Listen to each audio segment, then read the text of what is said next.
Well, good morning. Happy Sunday. Love you, Rodney. Today, I got to share this. Today started off really bad. Mentally, not necessarily physically or anything. I had a friend reach out to me and, well, I'm not saying any names. They're struggling. They needed me to pick them up, take them somewhere. And my recovery is that important. It's that important. And I'm not going to jeopardize it with anybody.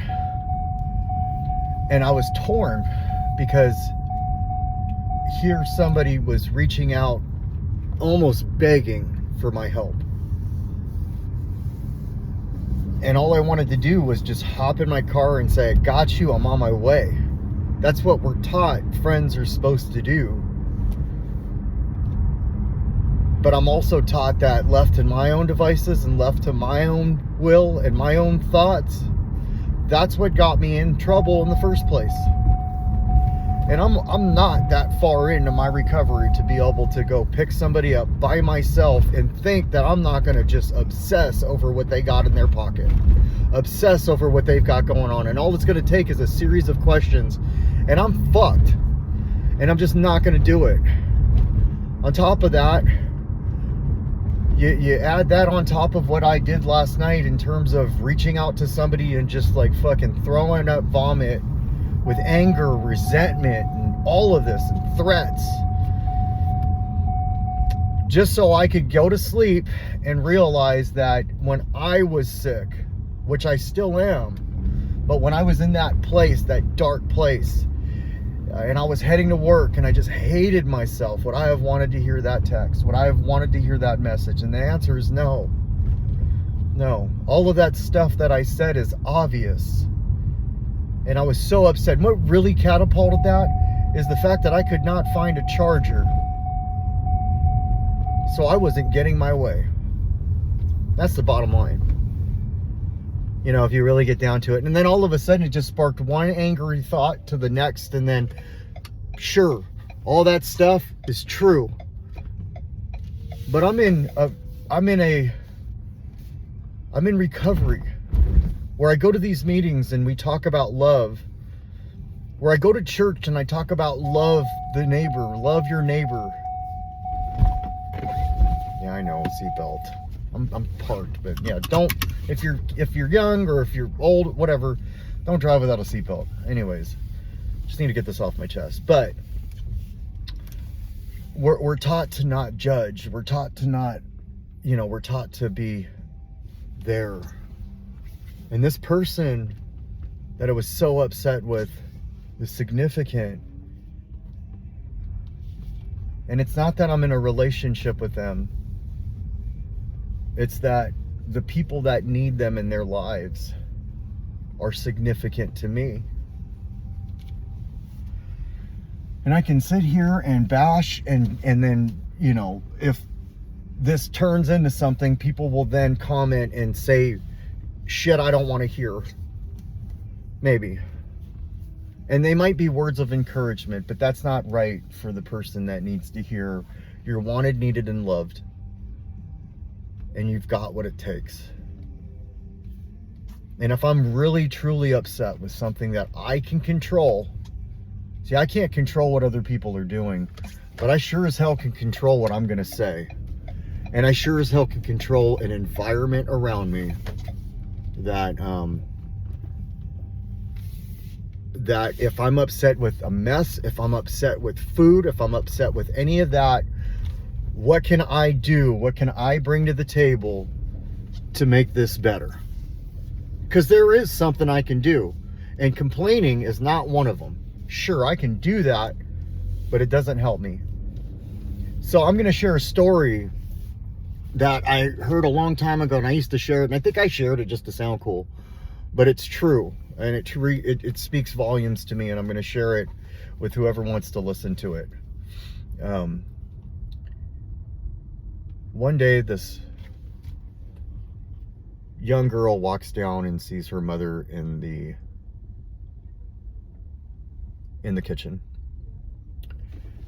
And her mother is boiling a pot of water. And her mother tells her, come over here, I want to show you something. And next to the pot of boiling water on the counter lies a few items. There's a carrot, there's an egg, and there are 3 coffee beans. And she looks at her daughter and she says, there are 3 types of people in this world. There's the people like this egg.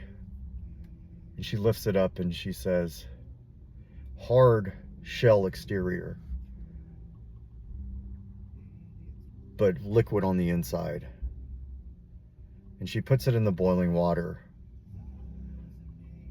And then after a few moments pass by, she pulls it out of the water and she says, but when applied to pressure, when applied to this environment, and she takes a fork and she crushes it, everything inside of them changes. And then she says, some people are like this carrot, hard on the outside, hard on the inside. And she puts it in the water. And then after a few moments pass by, she pulls it out of the water and she says, and when applied to this pressure, the same pressure applied to the last person, and she takes her fork and she crushes it. She says their insides and their outside, everything about them changes. And she says, some people are like these coffee beans, and she grabs them and she throws them into the water, and instantly the water turns black. And she says, some people are like these coffee beans. And she pulls them out of the water. And she says, when applied to this environment, this pressure, they don't change, but they change the environment around them. We all have a choice of what we want to be. Do we want to be these beans? Do we want to be these carrots? I can tell you this, that there are times that I am that egg. For a long time, I just didn't want to be the carrot. I just didn't want to change everything. But see, here's the thing. We're never going to be one of those things all the time. And every once in a while, we're going to be a couple of those things. But if we can choose to be those beans, if we can make that decision every day that we want to change the environment around us, and if we can't change the environment, we move from the environment, we leave the environment, but we stay the same. There are things, not everybody can run from their environment. Not everybody can change their environment. Financially, you can't do it. For whatever reason, family, whatever it may be. If those are the things that keep you in that environment, then that's what you have to do. You have to be those coffee beans. For a long time, for a long time, I stayed that egg until I became that carrot. And people could see from the outside, and they knew from the inside that I was completely soft, that I was completely changed. You may look like it, but you can tell if you look close enough that this person has changed. And now I refuse to be any one of those two. I'll have my moments. I will have my moments. But if you just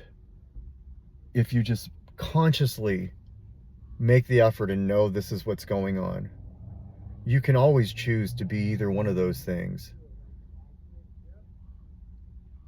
So where in your life are you those coffee beans? And so, after going to the gym and going to church and hearing a sermon that asked me basically right there on the screen, who are you going to hang out with and what are you going to do with them? That answered my question, and then I had to reach out and say, look, here's the deal. And then when I got home, I thought of, I can clean, I can cook, and I can go get groceries, and I can make today a wonderful day for my kids, to where dad is available. Dad is going to laugh with them while we watch some funny videos. on YouTube or whatever it may be, regardless of what some people think of me doing that, I don't care. If I can sit with my kids and we can laugh and joke, that's a connection that I'm not willing to give up. And you know, it's 12:37. I have a whole day ahead of me to be able to do that. I'm going to cut my son's hair. I'm going to wash my kids' clothes. They're going to take baths. They're going to eat. And I'm going to make lunch now. Obviously, it's lunch. And be available. Put my recovery to the side for a minute. Put my other things to the side for a minute. And when I say put my recovery to the side for a minute, not log into a meeting, not, you know, talk to anybody about recovery. Just be with my kids so I can be dad, because the recovery is so I can do this. My higher power gives me the recovery. So that's all I got. Thank you guys for watching, if you're watching, and if you're not, I love you, Rodney. This is a diary. This is for me. I've just decided to put it on a platform where people can see my story. It helps me journal on a video, and I like that I'm continuing to do that. So I love you, Rodney, and if you haven't heard today, if you're watching this, I love you too.